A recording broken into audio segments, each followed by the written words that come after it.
stepmom charged me rent as a teen.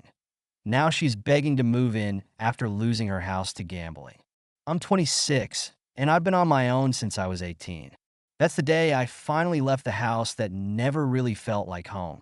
The house where my stepmother made me pay rent when I was just a teenager. Yeah, you heard that right. Rent. Let me back up a bit. My mom died when I was 7. Dad remarried when I was 9. He was trying his best, I guess, but he picked the wrong woman. She was nice enough at first, or at least she pretended to be. I could tell she wasn't thrilled about having a kid in the mix, but she tolerated me. That was until my dad passed away when I was 15. Suddenly, I went from being a kid in the house to being some kind of financial burden in her eyes. It didn't take long after the funeral for the reality to hit. She sat me down in the kitchen one evening, still wearing the black dress she'd worn to Dad's service just days before. Her voice was cold flat, like we were talking about a business transaction. "You're gonna have to start paying rent if you want to keep living here." I stared at her, thinking I must have misheard. "I'm 15, I said, waiting for her to laugh and tell me she was joking. But she wasn't. She didn't care that I was still reeling from losing the only parent who ever gave a damn about me. All she saw was another mouth to feed. She was quick to make it clear that without Dad's income, things were tight, and if I wanted to stay, I had to pull my weight. So I got a job. Several. Actually, I started as a busboy at a local diner after school, then picked up extra shifts on the weekends doing yard work for neighbors, anything I could find. I was basically working every free hour I had just to hand money over to her at the end of each month. She didn't care if I was exhausted or struggling to keep up with school. Hell, she didn't care if I had money left over to eat. As long as she got her rent, nothing else mattered. The day I turned 18, I packed my things and got out. I found a crappy studio apartment in the city, a dump really, but it was mine. I had nothing tying me to that woman anymore. I figured I'd never have to hear from her again. I cut contact and moved on with my life, scraping by until I landed a stable job in IT, slowly getting my feet under me. Fast forward to about 2 weeks ago. I'm sitting at home, watching TV, just enjoying a quiet evening when my phone rings. It's an unfamiliar number, but for whatever reason, I pick up. "Hey, it's me." It took me a second to place the voice, but I knew immediately once she spoke again. My stepmother. My stomach turned. "What do you want?" I asked, keeping my tone as flat as possible.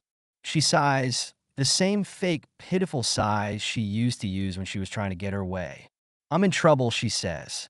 I lost the house. At first, I didn't even register what she was saying. "What?" "I lost the house," she repeated, her voice trembling now. "Gambling debts. It's gone." I felt nothing. Not pity, not surprise. Just nothing. It was the most her thing I'd ever heard.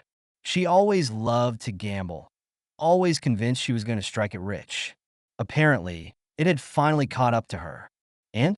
I asked, still not understanding why she was calling me.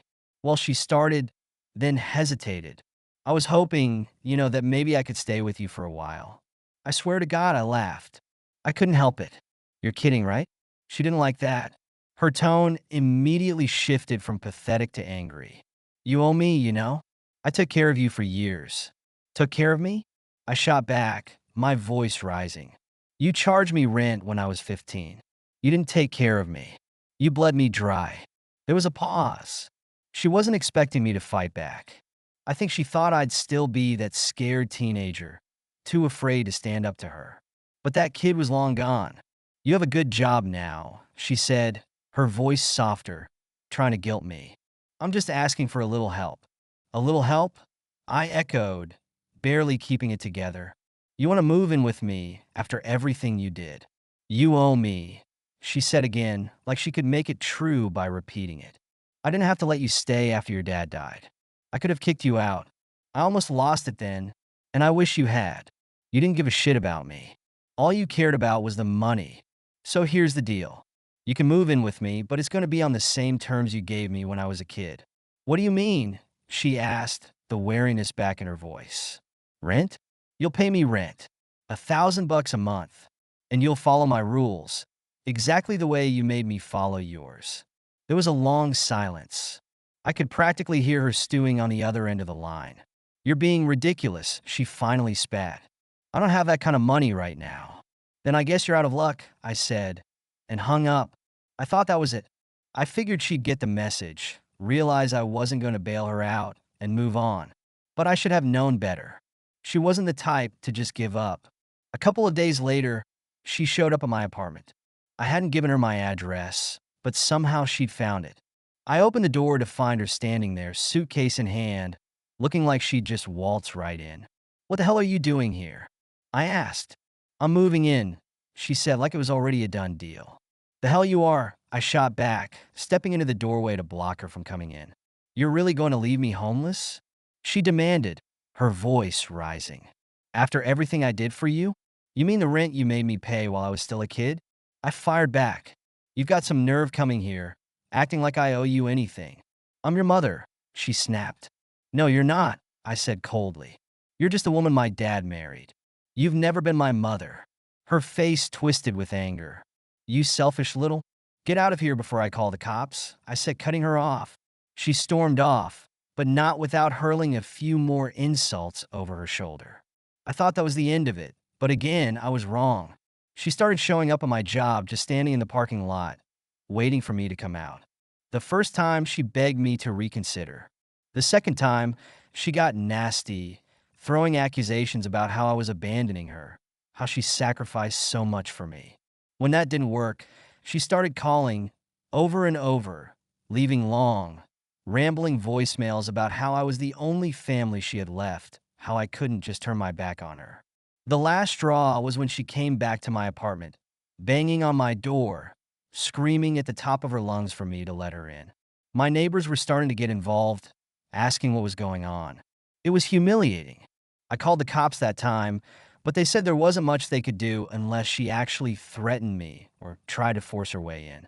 That's when I knew I had to take it a step further. I went down to the courthouse and filed for a restraining order. I brought in the texts, the voicemails, the witnesses. I didn't care how long it took or how much of a headache it was to go through the process. I wasn't going to let her keep trying to weasel her way back into my life. A week later, I had the papers. The next time she showed up, the police served her with the order. She went ballistic. She actually had the nerve to show up at my apartment again, ranting and raving about how I was ungrateful, how I was throwing her away. But when she saw the cops coming, she bolted. That was the last time I saw her. For now, anyway. The thing is, I don't even feel guilty. Not a bit. She had years to show me she cared to be the mother she claimed to be, but she never did. She just used me, just like she used everyone else in her life. And when things went south for her, she thought she could come crawling back, expecting me to clean up her mess. But I'm done. I've worked too hard to build something for myself. I'm not going to let her tear it all down just because she can't handle the consequences of her own bad decisions. If there's one thing I've learned through all of this, it's that you don't owe anyone anything just because they share your blood or your history. Family isn't about obligation. It's about love and respect, and she never gave me either. So yeah, I don't feel bad. She brought this on herself, and I'm not going to let her manipulate me into feeling otherwise. Since the restraining order, she's been quiet.